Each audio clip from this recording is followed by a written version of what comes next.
വെളുപ്പൊക്കെ നരച്ചതിനെയൊക്കെ നല്ല കറുപ്പിച്ചിട്ട് നിൽക്കുക, നരച്ചതിനെയൊക്കെ നന്നായിട്ട് കറുപ്പിച്ചിട്ട് നിൽക്കുക. ഇതെങ്ങനെ അറിയും? നന്നായിട്ട് കറുപ്പിച്ചോ, ഒരു കുഴപ്പമില്ല. കറുപ്പിക്കാൻ പറ്റുന്ന രീതിയിലൊക്കെ കറുപ്പിച്ചോ. ഭാര്യയോടൊപ്പം കിടക്കുന്നില്ലേ, എന്നിട്ട് ശാരീരിക ബന്ധത്തിൽ ഏർപ്പെട്ടില്ലേ, എന്നിട്ട് നീ കുളിച്ചില്ലേ, ആ കുളി ശരിയായോ? ഷാഫി ഫിഖ് അനുസരിച്ച് അടയാളം കുഴപ്പമില്ല, അലാമത്തുകൾ പ്രശ്നമില്ല, പക്ഷെ അസർ അതിന്റെ തടി ഐൻ ഇരുന്ന പ്രശ്നമാണ്. നിന്റെ കുളി ശരിയായില്ല, നീ പള്ളിയിൽ വന്ന് ഇഅ്തികാഫിന്റെ നിയത്തോടെ അകത്ത് കയറി, അപ്പം മുതൽ മലക്കുകൾ നിനക്ക് തിന്മ എഴുതാൻ തുടങ്ങിയിരിക്കുക, നിന്റെ പാപം എഴുതാൻ തുടങ്ങിയിരിക്കുക.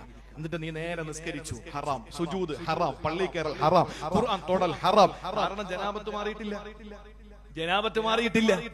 ഈ കണക്കിന് മുഴുവൻ ഹറാമുകളും വാരിക്കൂട്ടി ഖുർആനൊക്കെ ഇരുന്ന് ഭംഗിയായി ഓതിയിട്ട് നന്നായിട്ട് വെളിയിലിറങ്ങിയിട്ട് ഞാൻ എന്റെ അമലുകളൊക്കെ പൂർത്തി